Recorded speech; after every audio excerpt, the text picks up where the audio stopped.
To forest and nature TV.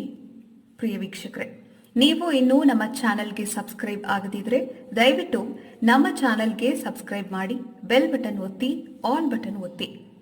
ಕನ್ನಡದಲ್ಲೊಂದು ಅದ್ಭುತ ಪ್ರಾಣಿ ಪಕ್ಷಿ ಪರಿಸರದ ಡಿಸ್ಕವರಿ ಚಾನೆಲ್ನ ಅಪ್ಡೇಟ್ಸ್ಗಳ ನೋಟಿಫಿಕೇಶನ್ಗಳು ನಿಮ್ಮ ಮೊಬೈಲ್ಗೆ ಬರುತ್ತದೆ.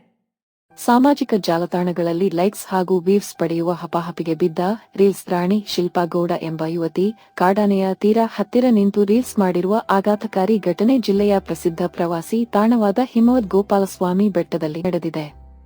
ಯಾವಾಗ ಬೇಕಾದರೂ ದಾಳಿ ಮಾಡಬಹುದಾದ ಅತ್ಯಂತ ಅಪಾಯಕಾರಿ ಕಾಡಾನೆಯ ಮುಂದೆ ನಿಂತು ಈಕೆ ವಿಡಿಯೋ ಶೂಟ್ ಮಾಡಿದ್ದಾಳೆ.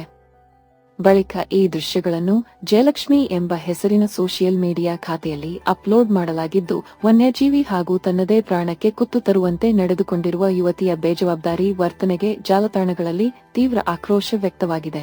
ಪ್ರತಿದಿನ ಆನೆಗಳು ಬರುವ ನಿರ್ದಿಷ್ಟ ಸಮಯದಲ್ಲಿ ಸಾರ್ವಜನಿಕರನ್ನು ಕಡ್ಡಾಯವಾಗಿ ಹೊರಗೆ ಕಳುಹಿಸುವ ನಿಯಮವನ್ನು ಅರಣ್ಯ ಇಲಾಖೆ ಹೊಂದಿದೆ. ಆದರೆ ಈ ಯುವತಿ ಇಷ್ಟೊಂದು ಹತ್ತಿರ ಹೋಗಿ ವಿಡಿಯೋ ಮಾಡುತ್ತಿದ್ದರೂ ಅಲ್ಲಿನ ಸಿಬ್ಬಂದಿ ತಲೆಕೆಡಿಸಿಕೊಳ್ಳದೆ ಉದಾಸೀನತೆ ತೋರಿದ್ದಾರೆ. ಸಾಮಾನ್ಯ ಜನರಿಗೊಂದು ನಿಯಮ, ಈ ರೀಲ್ಸ್ ಯುವತಿಗೊಂದು ವಿನಾಯಿತಿಯೇ ಎಂದು ಸ್ಥಳೀಯರು ಪ್ರಶ್ನಿಸುತ್ತಿದ್ದಾರೆ. ಕಾಡಿನ ಕಠಿಣ ನಿಯಮಗಳನ್ನು ಸಂಪೂರ್ಣವಾಗಿ ಗಾಳಿಗೆ ತೂರಿ ಮೂಕ ವನ್ಯಜೀವಿಗಳ ಮುಕ್ತ ಸಂಚಾರಕ್ಕೆ ಭಂಗ ತಂದಿರುವ ಶಿಲ್ಪಾ ಗೌಡ ವಿರುದ್ಧ ಅರಣ್ಯ ಇಲಾಖೆಯು ತಕ್ಷಣವೇ ಕಠಿಣ ಕಾನೂನು ಕ್ರಮ ಕೈಗೊಳ್ಳಬೇಕು ಎಂದು ಪರಿಸರ ಪ್ರೇಮಿಗಳು ತೀವ್ರವಾಗಿ ಆಗ್ರಹಿಸಿದ್ದಾರೆ.